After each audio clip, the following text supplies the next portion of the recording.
बिस्मिल्लाहिर्रहमानिर्रहीम। अस्सलाम वालेकुम फ्रेंड्स, कैसे हैं आप सब। Welcome to my channel cooking and vlogging. I hope आप सब बहुत अच्छे से होंगे। अल्हम्दुलिल्लाह मैं भी ठीक ठाक हूँ। आज मैं रमज़ान की प्रिपरेशन लेकर आई हूँ।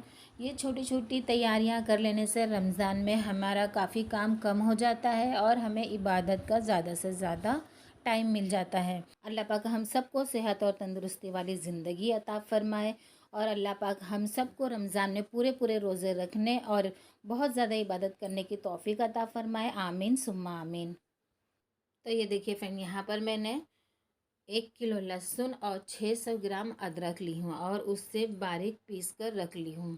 ये बहुत ज़्यादा है इसीलिए मैंने इसे थाले में रखा है और थोड़ा थोड़ा डालने के बाद थाले में सारा अदरक लहसुन डालकर मैंने मिक्स कर लिया है। मिक्स करने के बाद इसे मैंने डोंगे में निकाल लिया है। और अब तो हम इस तरह का 1 स्पून लेंगे और आइस ट्रे लेंगे और 1 टेबल स्पून भर कर हम इस ट्रे में डालेंगे। देखेंगे कि ये 1 टेबल स्पून कितने खानों में आ रहा है। तो मैंने यहाँ पर डाला है तो 1 टेबल स्पून मेरे 3 खंड में आ गया है। अब हमें कोई रेसिपी बनानी है तो हमें इसका ये परफेक्ट अंदाज़ा होता है कि 1 टेबल स्पून में हम कितनी क्यूब डालें। तो ये 1 टेबल स्पून मेरी 3 क्यूब के बराबर है। तो ये देखिए, ये मैंने जितनी ट्रे में आ गया है मैंने सारी ट्रे में भर लिया है और इसे मैं फ्रीज़र में फ्रीज़ होने के लिए रख दूँगी।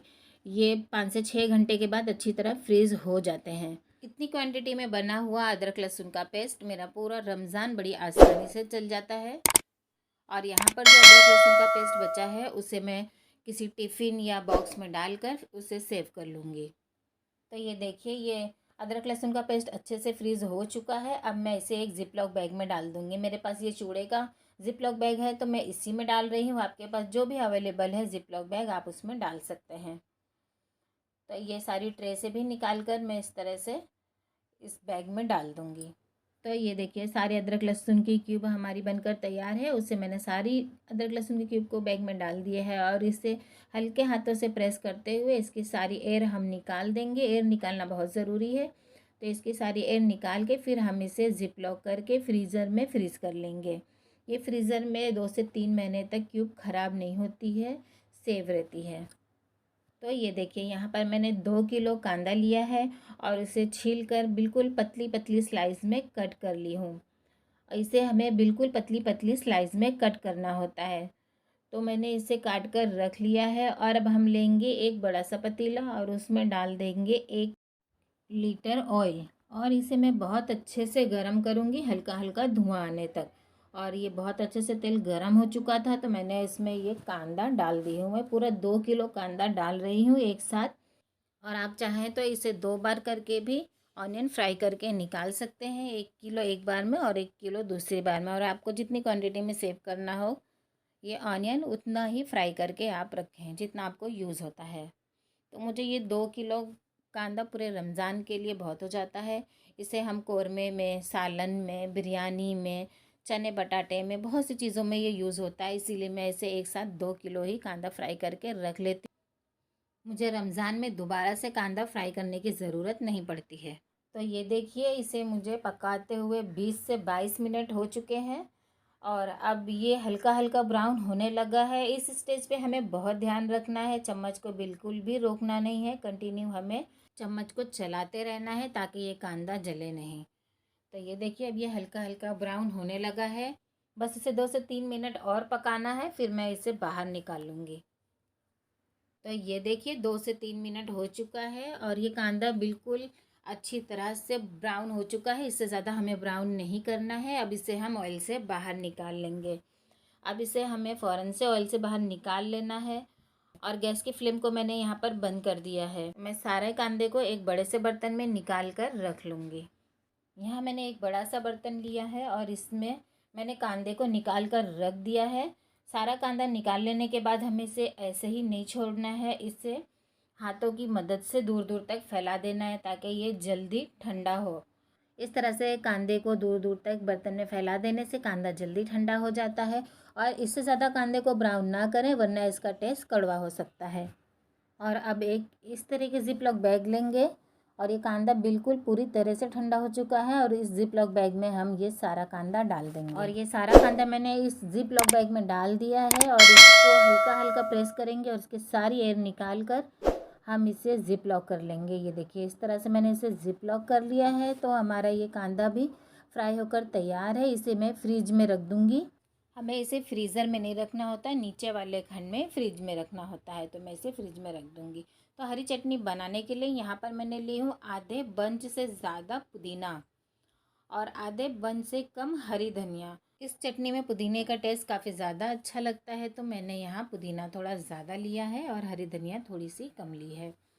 और यहाँ पर मैंने लिया है इमली और इसे मैंने अच्छे से साफ़ कर लिया है। इमली को हमें पहले अच्छे से साफ़ कर लेना होता है और इसे साफ़ करने के बाद इसे मैं पानी में भिगा दूंगी। और यहाँ पर मैंने लिया है ये 10 से 11 हरी मिर्चें आप अपने टेस्ट के अकॉर्डिंग ही डालें।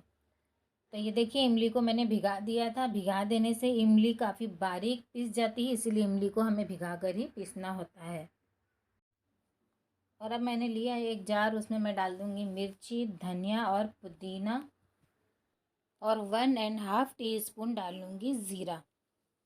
ज़ीरा डालने के बाद मैं इसे एक बार पीस कर लेकर आती हूँ। तो ये देखिए मैंने इसे पीस लिया है ताकि अब इमली डालकर पीसने की जगह हो जाए। तो अब मैं सारी इमली डालकर इसे बारीक पीस लूँगी। तो ये चटनी पीस चुकी है, इसे मैंने एक बाउल में निकाल लिया है। तो इस चटनी में मैं 3 टीस्पून नमक डाल रही हूँ। आप अपने टेस्ट के अकॉर्डिंग ही नमक डालें और इसे मैं मिक्स कर लूँगी। तो इस चटनी को हम इस तरह के मोल्ड में या आइस ट्रे में डालकर इसे फ्रीजर में फ्रीज़ कर लेंगे। तो इसमें हमें किसी मेजरमेंट की ज़रूरत नहीं होती है कि हमें इसे कितना चम्मच एक क्यूब में डालकर देखना होता है। हम फटाफट से सारी चटनी को डालकर इसे फ्रीज़र में फ्रीज़ कर लेंगे। और इस चटनी को भी हम फ्रीज़र में फ्रीज़ करने के बाद इसके क्यूब निकाल कर इसे भी ज़िप लॉक बैग में डालकर रख लेंगे। तो ये छोटी छोटी तैयारियां हमें रमज़ान में काफ़ी हेल्प करती हैं। तो इस तरह से आप ज़रूर थोड़ी थोड़ी तैयारियां करके रखें ताकि आपको इबादत करने का ज़्यादा से ज़्यादा मौका मिले। और यहाँ पर मैंने रोल की और समोसे की मांदा पट्टी भी घर पर बनाकर तैयार कर ली है। ये बहुत ही आसानी से घर पर बनकर तैयार हो जाती है। ये देखिए बड़ी आसानी से ये निकल भी जाती है। मैं इसकी फुल डिटेल वीडियो आपके साथ बहुत जल्द शेयर करूँगी। तो इस तरह से मैंने काफ़ी सारी रोल और समोसा पट्टी बनाकर तैयार कर ली है। ये देखें ये कितनी ट्रांसपेरेंट मांदा पट्टी बनकर तैयार हुई है। इसी तरह से मैंने बहुत सारी समोसा पट्टी और रोल की पट्टी भी बनाकर तैयार कर ली है। कीमा समोसा बनाने के लिए हम उसका मसाला तैयार कर लेते हैं। यहाँ पर मैंने लिया है एक कढ़ाई और उसमें मैं डाल रही हूँ एक बड़ी इलायची और 2 टेबल स्पून अक्खी धनिया और हाफ़ टेबल स्पून काली मिर्च। और इन सारे मसालों को हम हल्का हल्का रोस्ट करेंगे, हल्की हल्की खुशबू आने तक, और इन्हें बाहर निकाल कर दरदरा सा पीस लेंगे। और यहाँ पर मैंने लिया है एक कढ़ाई और उसमें मैं डालूँगी 2 टेबल स्पून ऑयल। और यहाँ पर मैंने लिया है मशीन का बारीक पिसा हुआ हाफ़ केजी कीमा और इसे धोकर रख लिया था और इसे अब मैं इस ऑयल में डाल दूँगी। और अब मैं 2 टेबल स्पून भरकर अदरक लहसुन का पेस्ट डालूँगी। यहाँ पर फुल भरकर चम्मच में हमें अदरक लहसुन का पेस्ट लेना है और उसे डालकर अच्छे से मिक्स कर लेना है। मिक्स कर लेने के बाद अदरक लहसुन को अब मैं कीमे में डालूँगी हाफ़ टी स्पून हल्दी पाउडर और 1 टीस्पून ये कलर वाली मिर्चें हैं, कश्मीरी लाल मिर्चें, इन्हें डाल दूँगी और इसे भी डालकर अच्छे से मिक्स कर लूँगी। और अब इसे मैं ढक दूँगी और ढककर इसे लो फ्लेम पर कुछ देर के लिए पका लूँगी। तो ये देखिए फ्रेंड्स, ये इसे पकते हुए 10 मिनट हो चुका है और इसका सारा पानी ड्राई हो चुका है। और इस कीमे को हम अच्छे से एक बार मिक्स कर लेते हैं। और इस कीमे के लिए जो हमने मसाला तैयार किया था, अक्खी धनिया, बड़ी इलायची और काली मिर्च का, उसे भी दरदरा सा पीस कर डाल देंगे। तो यहाँ पर मैंने इसे डाल दिया है और अब मैं डाल रही हूँ 1 टीस्पून गरम मसाला पाउडर। और एक बड़ी साइज़ के प्याज को मैंने बारीक चॉप कर लिया है और चॉप करने के बाद उसे भी हम इसमें डाल देंगे।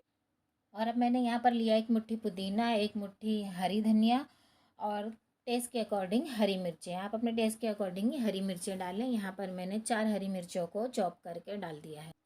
और यहाँ पर मैं डाल रही हूँ 1.5 टीस्पून नमक और इसे डालकर हम हाई फ्लेम पर इन सारे मसालों को अच्छे से मिक्स कर लेंगे। तो मैंने फ्लेम को हाई कर लिया है और इसे मैं अच्छे से मिक्स कर लूँगी। कीमा समोसा बनाने के लिए ये कीमा बहुत ही परफेक्ट बनकर तैयार होता है और इसमें जो हम मसाला पीस कर डालते हैं उसकी खुशबू और टेस्ट बहुत अच्छा आता है। तो देखिए मैंने एक समोसे की पट्टी ली है और उसे मैं लेकर इसका समोसा बना लूँगी। तो मैं इस कोने से लेके उस कोने तक इसे मिला दूँगी। आप अपने टेस्ट के हिसाब से इसमें कीमे की फिलिंग कर लें। 1 चमची या 2 चमची इसमें कीमा बहुत हो जाता है। बस इसी तरह से हम सारे समोसे बनाकर इसे तैयार कर लेंगे। और इसमें हम मैदे और पानी का घोल लगा देंगे। बस मैंने मैदे में पानी डालकर इसका घोल तैयार कर लिया है और इसे अच्छी तरह से लगा के बस हम अब फोल्ड कर लेंगे इसे। और इसे इस तरह से फोल्ड कर लेने के बाद हम ऊपर के हिस्से में भी थोड़ी सी लेई लगाकर इसे अच्छे से पैक कर लेंगे ताकि समोसा खुले नहीं फ्राई करते वक्त। ये देखिए ये बहुत ही परफेक्ट समोसा बनकर इस तरह से तैयार हो जाता है। तो इसी तरह मैं सारे समोसे तैयार कर लूँगी। तो ये देखिए मैंने सारे समोसे बनाकर इस तरह से तैयार कर लिए हैं और मैं इसे इसी तरह से फ्रीज़र में रख के फ्रीज़ कर लूँगी। और जब ये अच्छे से फ्रीज़ हो जाएंगे तब मैं इसे एक ज़िप-लॉक बैग में डालकर रख लूँगी। तो अब हम रेशन कबाब की भी तैयारी कर लेते हैं। तो यहाँ पर मैंने लिया एक कढ़ाई और उसमें मैंने डाल दिया है 1 टेबल स्पून ऑयल। और ये 1 केजी चिकन है उसे भी मैं इस कढ़ाई में डाल दूँगी। चिकन में मैंने अदरक, लहसुन, हरी मिर्ची, काली मिर्च और थोड़ा सा नमक और पानी डालकर इसे अच्छे से पका लिया है। और चिकन को अच्छी तरह से पका लेने के बाद उसे ठंडा कर लिया और ठंडा करने के बाद मैंने सारे चिकन को इस तरह श्रेड करके रख लिया है। और यहाँ पर मैंने लिया है एक कढ़ाई और उसमें मैंने डाल दिया है 1.5 टेबल स्पून तेल। और इसमें मैं डाल रही हूँ 2 क्यूब अदरक लहसुन के पेस्ट की। ये 1 क्यूब 1 टीस्पून के बराबर है। और इसमें अब मैं डाल रही हूँ कटी हुई पत्ता गोभी और थोड़े से हरे वटाने और थोड़े से ग्रेट किए हुए गाजर और 1 टीस्पून काली मिर्च पाउडर। और इन सब को डालकर मैं अच्छे से मिक्स कर लूँगी। और इसमें मैंने नमक नहीं डाला है और इसे मैं हाई फ्लेम पर ही पकाऊंगी, बिल्कुल लो फ्लेम पर नहीं पकाना है। और हाई फ्लेम पर पकाते हुए मुझे 5 मिनट हो गए हैं। और अब इसमें मैं डाल रही हूँ स्प्रिंग ऑनियन और इन्हें भी डालकर बस मैं 1 से 2 मिनट हाई फ्लेम पर पका लूँगी और इसे निकाल कर ठंडा कर लूँगी। और यहाँ पर मैंने लिया है 1.5 केजी आलू और इसे बॉईल करके अच्छे से मैश कर लिया है। आलू को हमें बॉईल करने के बाद ठंडा कर लेना है और ठंडा करने के बाद ही हमें इसे अच्छे से मैश कर लेना है। और इसमें अब मैं डाल रही हूँ श्रेड किए हुए चिकन और जो हमने सब्ज़ी को पकाकर ठंडा करके रखा था सारी वेजिटेबल्स भी हम इसमें डाल देंगे। और अब मैं डाल रही हूँ 3 टीस्पून नमक, क्योंकि हमने सब्जियों में नमक नहीं डाला था इसीलिए मैं इसमें अब अपने टेस्ट के अकॉर्डिंग नमक डाल रही हूँ। और मैं इसे मिक्स करने के बाद एक बार टेस्ट कर लूँगी, अगर मुझे नमक कम लगा तो मैं डालूँगी वरना नहीं। तो सारी वेजिटेबल चिकन और आलू अच्छे से मिक्स हो चुका है और इसका नमक भी परफेक्ट निकला है तो मैंने नमक और नहीं डाला। और अब मैं इसके कबाब बना लूँगी। आप अपने साइज़ के अकॉर्डिंग जितने चाहें छोटे बड़े कबाब बना सकते हैं। मैं इस तरह से बना रही हूँ। इसे राउंड करके हल्का सा फ्लैट कर लूँगी। ये देखिए अब ये कबाब बनकर तैयार है और इसी तरह से मैं सारे कबाब बनाकर तैयार कर लूँगी। मैं इसके कुछ घोंसले कबाब भी बनाऊँगी और कुछ रशियन कबाब। तो इसी तरह से मैं सारे कबाब बनाकर रेडी कर लूँगी। तो ये देखिए मेरे इतने सारे कबाब बनकर तैयार हो चुके। और यहाँ पर मैंने लिए हैं 5 अंडे और इसमें अब मैं डालूँगी थोड़ा सा नमक और थोड़ी सी लाल मिर्च पाउडर और इसे अब हम बहुत अच्छे से मिक्स कर लेंगे। और अब अंडे को मैंने बहुत अच्छे से मिक्स कर लिया है। और अब हम लेंगे यहाँ पर बारीक वाली सेवई। ये वही सेवई है जिससे सेवइयाँ बनाई जाती हैं ईद में, दूध वाली सेवइयाँ। तो इसे मैंने लिया है तो मैं इसके कुछ घोंसले कबाब बनाऊँगी। तो और मैं एक कबाब लूँगी और इसे अंडे में डिप करके सेवइयों में डाल दूँगी और इसके ऊपर मैं बहुत अच्छे से सेवइयों की कोटिंग कर लूँगी। तो ये बहुत अच्छे से सेवइयों की कोटिंग हो चुकी है। इसी तरह से मैं सारे कबाब बनाकर रेडी कर लूँगी। तो ये देखिए ये घोंसला कबाब बनकर तैयार है। इनकी फुल रेसिपी मैं आगे वीडियो में ज़रूर दूँगी। तो ये देखिए बहुत ही टेस्टी और लुक वाइज भी बहुत अच्छे लगते हैं जब ये पूरी तरह से बन जाते हैं। अब मैं आपको इसे सेव करने का तरीका भी बताती हूँ कि हम इसे फ्रिज में किस तरह से फ्रीज़र में सेव करके रख सकते हैं। तो ये देखिए मैंने कबाब की एक लेयर को हटा दिया है और उसके ऊपर से एक प्लास्टिक रख दी है। आप ये कोई भी प्लास्टिक की थैली को कटिंग करके रख सकते हैं। इस तरह रखने से हमारे कबाब एक दूसरे पे चिपकते नहीं हैं और आसानी से निकल जाते हैं। और ऊपर से भी हम इसके ऊपर एक प्लास्टिक रख कर इसे ढक देंगे। बस इसी तरह इसे हम फ्रीज़र में फ्रीज़ कर लेंगे। जब ये फ्रीज़ हो जाएंगे तब हम इसे निकाल के किसी भी बॉक्स में रख सकते हैं। और हम कुछ कबाब आप ब्रेड क्रम्स वाले भी बनाएंगे। तो हम लेंगे एक कबाब, उसे अंडे में डिप करेंगे और फिर ब्रेड क्रम्ब की अच्छे से इसके ऊपर कोटिंग कर देंगे। हमें इसे बहुत अच्छे से चारों बाजू से इस पर ब्रेड क्रम्स की कोटिंग कर लेना है। अच्छा तो ये ब्रेड क्रम्स मैंने थोड़े मोटे वाले लिए हैं। मतलब कि मैंने ब्रेड को लेकर इसे थोड़ा मोटा मोटा पीसा है। इससे क्या होता है कि ज़्यादा क्रिस्पी बनते हैं और लुक वाइज भी ज़्यादा अच्छे लगते हैं, इसीलिए। और मैं इसी तरह सारे कबाब को एक बार अंडे में डिप करूँगी और एक बार ब्रेड क्रम्स में, और सारे कबाब इसी तरह से तैयार कर लूँगी। तो ये देखिए यहाँ पर मैंने सारे कबाब बनाकर रेडी कर लिए हैं। तो अब हम देखते हैं कि हमें इसे फ्रीज़ कैसे करना है। जिस बर्तन में हमें फ्रीज़ करना है हम उस बर्तन में कबाब को रख लेंगे। फिर उसके ऊपर उसी के साइज़ की एक पन्नी ले लेंगे। आप किसी भी पन्नी को कट करके इसके साइज़ की रख सकते हैं। और फिर उसे रखने के बाद उसके ऊपर एक लेयर फिर कबाब की लगा देंगे। इस तरह से क्या है, कबाब एक दूसरे में चिपकते नहीं हैं, और जब ये फ्रीज़ हो जाते हैं उसके बाद हम इसे बड़ी आसानी से निकाल लेते हैं। इस तरह से हमारे जितने भी कबाब हैं हम एक ही बर्तन में उसे फ्रीज़र में फ्रीज़ कर सकते। हमें अलग अलग बर्तन में कबाब को रखकर फ्रीज़ करने की ज़रूरत नहीं पड़ती। इस टिप से हमें बहुत आसानी होती है कबाब को फ्रीज़ करने के लिए, क्योंकि रमज़ान में हम बहुत सारी तैयारियां करते हैं तो फ्रीज़र में जगह भी नहीं होती है। तो ये देखें, अब ये सारे कबाब फ्रीज़ हो चुके हैं और आप देख सकते हैं मैं कितनी आसानी से उठा ले रही हूँ, क्योंकि नीचे हमने एक पन्नी की लेयर लगा रखी थी इसीलिए। और अगर पन्नी के लेयर हमने नहीं लगाई होती तो ये कबाब एक दूसरे में चिपक जाते, हम इसे आसानी से इस तरह से निकाल नहीं सकते थे।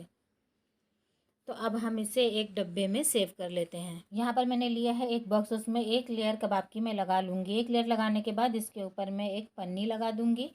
उसी तरह की आप कोई भी एक पन्नी लगा सकते हैं। लगाने के बाद इसके ऊपर फिर से एक लेयर कबाब की रख देंगे, और फिर इसके ऊपर दूसरी मरतबा कबाब रख लेने के बाद फिर मैं इसी पन्नी को एक बार और फोल्ड कर दूंगी और इसके ऊपर फिर से कबाब रख लूँगी। आप चाहें तो इसे जिप लॉक बैग में भी सेव करके रख सकते हैं, और इसे मैं फ्रीज़र में ढक करके रख दूँगी। तो यहाँ पर मैंने लिया है फिर से एक बॉक्स, और उसमें मैं रख रही हूँ रशियन कबाब। रशियन कबाब को भी हम उसी तरह से रखेंगे जिस तरह से हमने घोंसले कबाब को रखा था। एक लेयर लगाने के बाद कबाब की हम प्लास्टिक रखेंगे। हर लेयर में हमें बस इसी तरह से दो कबाब के बीच में एक प्लास्टिक रखना ज़रूरी है, ताकि ये कबाब एक दूसरे में चिपके नहीं। जब भी हमें ज़रूरत होगी हम रमज़ान में ये बॉक्स खोलेंगे और जितनी भी ज़रूरत होगी उतने कबाब हम निकाल के वापस बॉक्स बंद कर देंगे और फ्रीज़र में रख देंगे। तो ये देखिए मैंने सारे कबाब बनाकर रेडी कर लिए हैं और इसे फ्रीज़ भी कर लिया है। इसे बहुत आसान है बनाकर फ्रीज़ करना। आप इस तरह से ज़रूर कबाब बनाएं और फ्रीज़ करें। इससे हमें रमज़ान में बहुत आसानी होती है, हमारे बहुत से काम कम हो जाते हैं। अगर आपको मेरी वीडियो अच्छी लगती है तो प्लीज़ मेरे चैनल को सब्सक्राइब करें। तो ये देखिए ये इसके डैडी आ गए हैं बर्थडे का केक लेकर। एक्चुअली इसका एग्ज़ाम था, बोर्ड का एग्ज़ाम, तो उसने कोई भी बर्थडे की तैयारी नहीं की थी। उसने मना किया था कि मुझे बर्थडे नहीं मनाना है, पर उसके डैडी अचानक से ये केक लेकर आ गए हैं। तो देखते हैं कौन सा केक लेकर आए हैं उसके डैडी ने उसके लिए। वाह, ये उसकी ही पसंद का केक लेकर आए हैं। उसे चॉकलेट केक बहुत पसंद है, इसीलिए उसके डैडी उसी की पसंद का केक लेकर आए हैं। अब मेरी बेटी बहुत खुश हो गई है और कैंडल जला रही है, केक की कटिंग करने वाली है। मैं इसे सुबह से बोल रही थी चलो केक ले लो, पर वो नहीं गई लेने, क्योंकि बोल रही थी अगर मैं बर्थडे मनाऊंगी तो मेरा पूरा दिन वेस्ट हो जाएगा, तो मैं पढ़ाई नहीं कर पाऊंगी, इसीलिए। वरना वो बर्थडे का व्लॉग बनाने वाली थी। इंशाल्लाह नेक्स्ट ईयर हम ज़रूर उसका बर्थडे बहुत धूमधाम से मनाएंगे और उसका व्लॉग बनाएंगे। तो चलिए बस इसी के साथ मैं अपनी वीडियो को एंड करती हूँ। तो दुआओं में याद रखिएगा, मेरी बेटी के लिए बहुत बहुत दुआ कीजिएगा, उसके बहुत अच्छे परसेंटेज आएँ। और अगर अभी आपने अब तक मेरे चैनल को सब्सक्राइब नहीं किया है तो सब्सक्राइब कर लें और बेल आइकन को भी दबा दें। तो फिर मिलते हैं नेक्स्ट वीडियो में एक और नए व्लॉग के साथ। तब तक के लिए दुआ में याद रखिएगा। अल्लाह हाफिज़।